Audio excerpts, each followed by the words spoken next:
circula, até que ponto, dentro de todas as situações de corrupção que se foi aventada e a sua participação no governo como vice-prefeito, diante de tudo isso que foi na surdina acontecendo, aonde que o Ticiano se encontrava, que não iluminou, que não enxergou, ou que não atuou, que não advertiu? Essa é a pergunta que necessariamente eu precisava fazer em nome de muita gente, lógico. Por que nesse governo que você fazia parte como vice-prefeito, muitas situações estranhas, inclusive as situações dos buracos e outras coisas mais que foram levando Marília a um caos, e a gente pergunta qual foi a sua atuação, porque até hoje ninguém me respondeu e muita gente faz essa pergunta, e essa resposta, dessa resposta, depende de muita gente que vai votar em você a favor ou contra essa resposta que você nos dá. Deixar bem claro o seguinte aqui: eu aguentei o tranco para justamente salvaguardar algumas questões políticas na cidade de Marília, uma bem estabelecida, que foi o DAI. Fiquei no governo para salvaguardar o DAI. Essa é a grande realidade. O DAI seria privatizado ou sucateado, como estava sucateado, está sucateado a nossa prefeitura, a Endurbe ainda agora reerguendo, porque colocamos pessoas certas lá, né? A Codemar agora reerguendo, porque nós tomamos um posicionamento de reerguer a Codemar. Então eu digo isso, né? Prefeito tem caneta, vice-prefeito não tem caneta, né? E se eu chutasse o balde e falava assim, não estou mais nesse governo, eu não tenho dúvida que o DAI estava sucateado, como todos os demais órgãos na cidade de Marília está sucateado. Aguentei o tranco nesse sentido.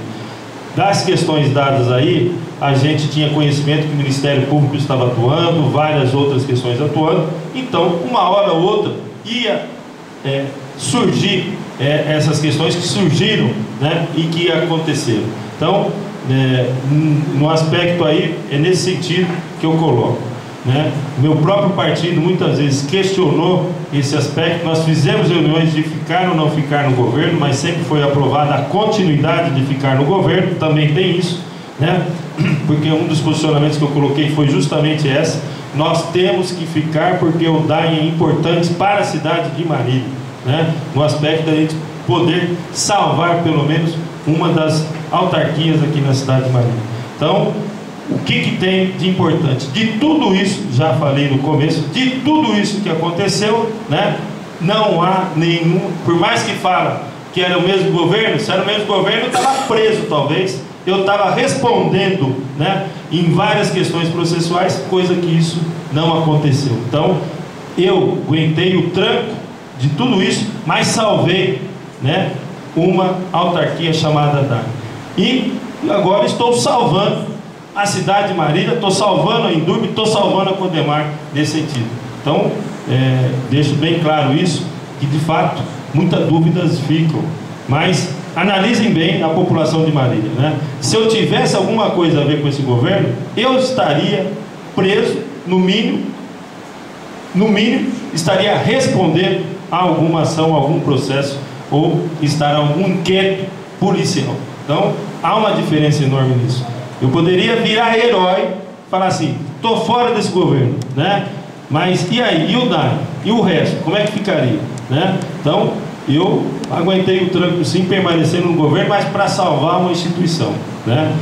E isso ficou bem claro no sentido de que salvei a instituição e não me maculei em nenhum momento de tudo isso que se passou na cidade de Marília. Então, é esse sentido aí que a gente tem a pontuar a respeito aí da gente estar como vice-prefeito, estar no governo. E ademais, desde 2010 eu já não tinha nem gabinete de vice-prefeito na Prefeitura Municipal de Marília. Nem gabinete mais eu tinha na Prefeitura Municipal.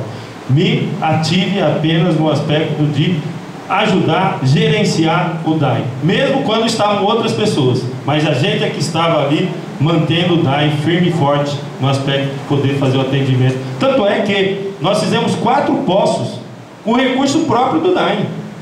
No começo Foi retirado mais de 3 milhões e 600 para pagar o BNDES que saiu do DAIM, que estava no buraco.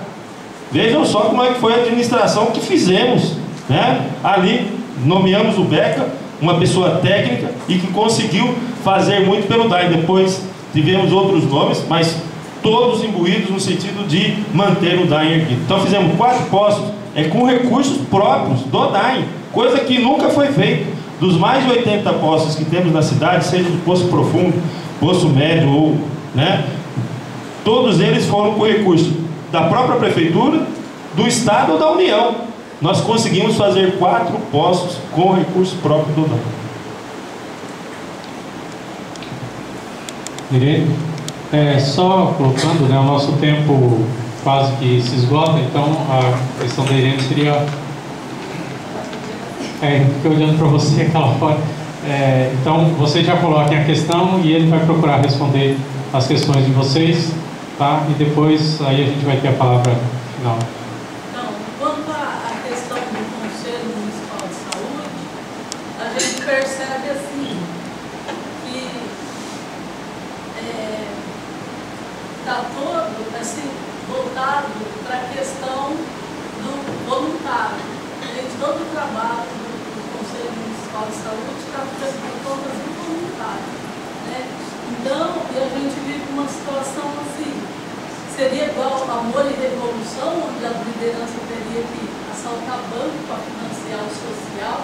E foi nessa última questão, né, nessa última reunião do Conselho Municipal de Saúde, nós conversamos sobre isso, né? Eu não consegui elaborar de uma maneira simples a pergunta, até porque o trabalho é complexo, a questão da educação e da saúde. Eu queria que você falasse sobre isso. Tá, antes dele fica essa questão da saúde, você tinha levantado a mão pela hora, achei que você estava apontando o Valmir, tá? Então coloca a sua questão, o Luciano responde as 2 questões e aí a gente fecha.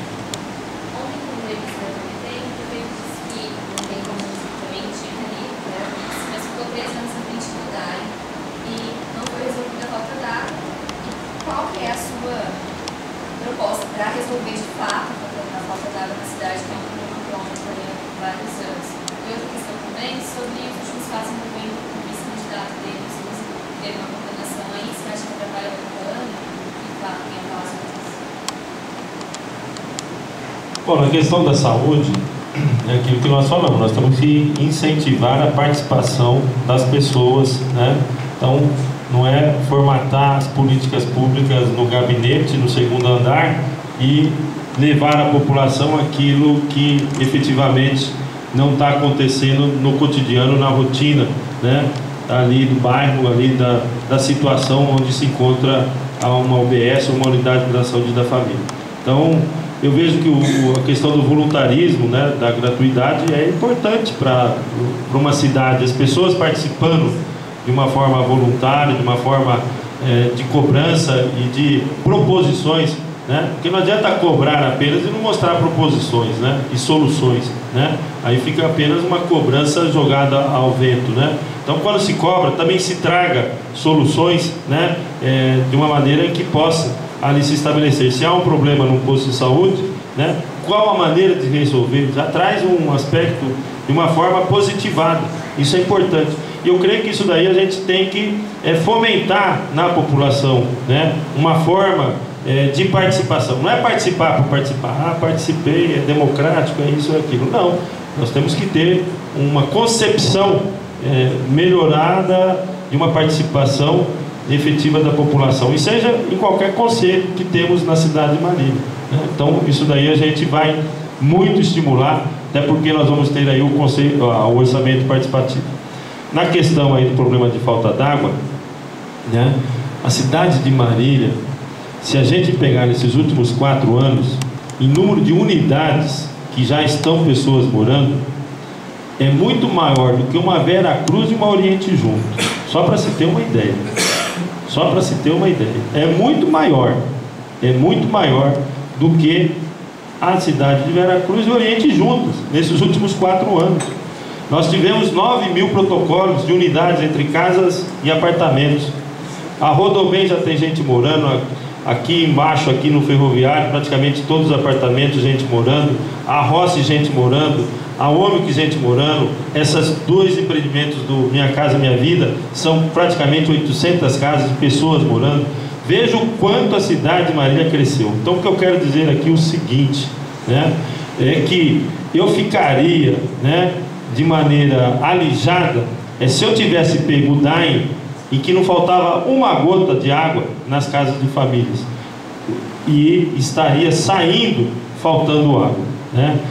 Como eu falei, nós fizemos 4 poços com recursos próprios, nós aumentamos em 180 mil litros a mais de água, nós remodelamos muitas redes aqui na cidade de Marília, que isso ficou enterrado. Nós fizemos algumas disposições, né, efetivas de rede de água. Hoje o maior problema de falta d'água na cidade de Marília é a região da Zona Norte, onde está ali o Ribeirão dos Índios, onde até 2004, né, foram gastos ali 3, 4 milhões de reais e a obra não terminou. Se aquela obra tivesse terminado, ali também o Santo Antonieta, uma boa parte já daria uma solução, né, nessa questão.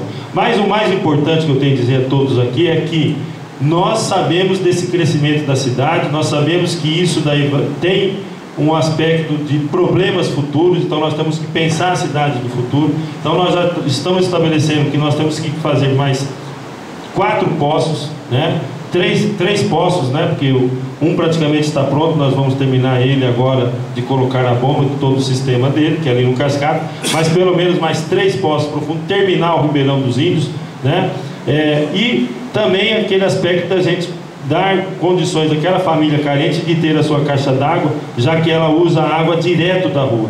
Então ali uma reservação de 500 litros, né, é importante, você ajuda muito a ter uma reservação melhor na cidade.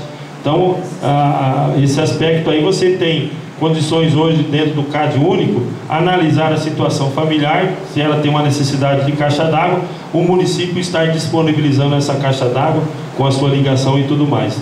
4 mil caixas significa 2 milhões de litros, um reservatório de 2 milhões de litros, e se torna muito mais barato. 4 mil caixas hoje em torno de 150, 160 reais, né? Você vai ter aí 600 mil reais, né? Um reservatório desse, ele praticamente chega a 1 milhão de reais, um reservatório desse, né? Mais ou menos por essa ordem, dependendo da sua situação. Então você tem condições melhores, né, de reservação quando você dá a caixa d'água à pessoa. Mas temos que fazer pulmões dentro da cidade, sim, né, de reservatório, sim, também, né, que isso é importante também. Então nós já temos aí todo um plano diretor que foi feito no DAIM na questão de água e esgoto e que já estamos realizando ele e vamos dar continuidade a ele. Na questão do vice, nós estamos aí analisando essa questão, é uma questão que ele tem ainda o direito de recurso, né? É uma questão que ela é fiscal, tributária, não é uma questão específica de uma ordem pública, mas a gente está analisando todo esse aspecto, sim. Nós temos aí de fazer uma análise mais específica, só que dentro daquilo que nós estamos hoje, dentro da prefeitura, né, do trabalho que estamos realizando, nós vamos estar reunindo com os usos de uma maneira mais específica para ele estar pontuando o que é esse aspecto aí dessa condenação que foi aí colocada agora na última quarta-feira, não, ontem, né, que saiu no jornal, ontem, né, quarta-feira que saiu nos jornais, né? Mas eu creio que dentro da campanha não há nenhum aspecto assim que possa fazer alguma mancha na nossa campanha, porque se a gente for analisar os demais, o candidato, tem candidatos aí que tem ações e ações também correndo de uma maneira geral. Hoje ninguém está imune de ter uma ação, né, processual. As pessoas têm o direito, né, de estarem aí se defendendo e ainda não esgotou todo o procedimento, todo o processo aí dentro desse aspecto aí dos USA. Mas temos candidatos aí sim, que tem várias ações, né, que está aí tramitando no mundo judicial do nosso Brasil, não é nem de uma forma específica marítima, mas do nosso Brasil. São 19 horas e 2 minutos, né, dentro daquilo que a gente se propôs no tempo da discussão. Nós encerramos o tempo e gostaríamos de passar agora a palavra para o Padre Edson, então, para que ele pudesse dar a sua...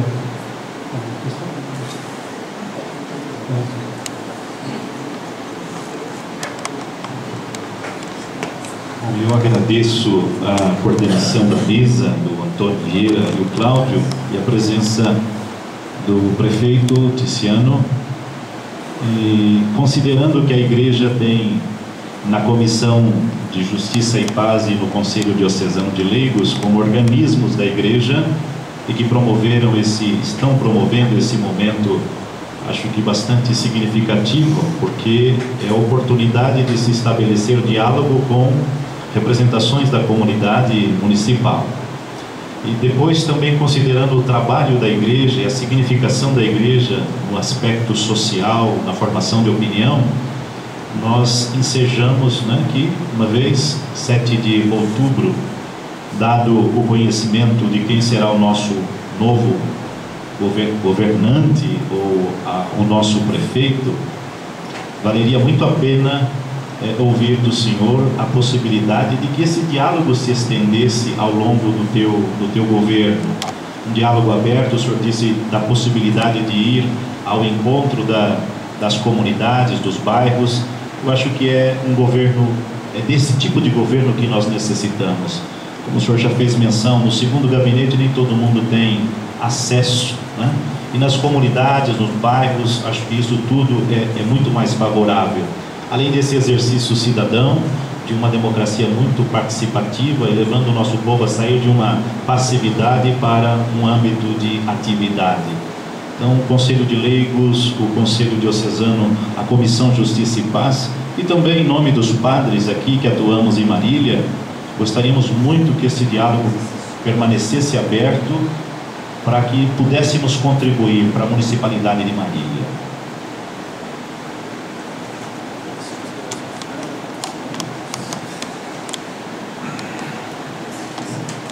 Bom,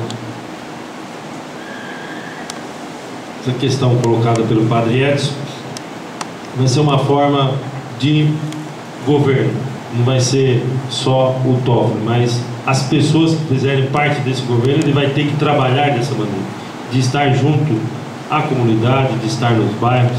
Nós já temos 2 grandes exemplos que isso vem acontecendo desde já: a Secretaria da Cultura, a Secretaria da Juventude, a própria nossa secretária aqui de Assistência Social, que está aqui presente, para ter um trabalho que vá junto às comunidades. Isso daí a gente já está bem estabelecido que faremos com que isso aconteça. Nós teremos, dentro desse aspecto, colocar aí que faremos 2 regionais aqui na cidade de Marília, até pela dimensão da cidade, o crescimento que ela está tendo, uma na região sul, outra na região norte, para estar mais presente ali o poder público da população. Então, já isso está estabelecido no nosso programa de governo, então isso é importante a gente estar ressaltando. O orçamento participativo vai fortalecer essa questão, de estar presente junto com a comunidade, junto aos bairros da nossa cidade, mantendo esse diálogo que é importante, para o desenvolvimento da cidade. Então, a gente terá isso como uma questão prioritária dentro do nosso governo. Nós vamos ter uma coisa também muito importante dentro do nosso governo, estando eleito, que é a criação do Conselho Municipal de Desenvolvimento Econômico e Social. Ali com empresários, trabalhadores, liderança de associações de bairros, entidades de classe, profissionais liberais, poder ali desenvolver um trabalho de vocação da cidade, estabelecer ali um aspecto de direcionamento desse crescimento da cidade, na área industrial, na área comercial, na área da saúde, na área de empreendimentos, de planejamento da própria cidade, como estabelecer esse planejamento, que é muito importante. Então, eu quero aqui, nesse momento, deixar essas 2 questões importantes: a participação, através do orçamento participativo, e esse Conselho Municipal de Desenvolvimento Econômico também, que tem uma participação importante para o crescimento da cidade. Então, deixo aqui os agradecimentos, a oportunidade de poder aqui estar falando daquilo que nós pretendemos fazer aqui, estando, né, eleitos no município, que aí eu digo que aí eu vou ter de fato e de direito uma caneta com tinta, né, porque eu recebi uma caneta que estava vazia, agora não, dentro de um governo estabelecido a gente vai ter essa caneta com tinta, e através dessa caneta com tinta que a gente vai governar com a população da cidade de Marília. Então agradecer aqui a Comissão de Justiça e Paz aqui, da Diocese, dos leigos, aqui a todos os padres da nossa cidade, né? De forma aí também a imprensa que esteve presente até o fim, e a todos os presentes daqui, alguns candidatos também a vereador aqui presente. Importante essa participação também, né? Nesse sentido da gente poder colocar o nosso posicionamento enquanto visão de cidade, enquanto visão que deva ser uma administração municipal. Agradecer a presença aqui, em especial, da minha esposa Claudete e do meu irmão José Eugênio também aqui presente. Então, muito obrigado, né? Agradeço bastante e que todos nós fiquemos com o nosso bom Deus no nosso dia a dia. Obrigado, um grande abraço.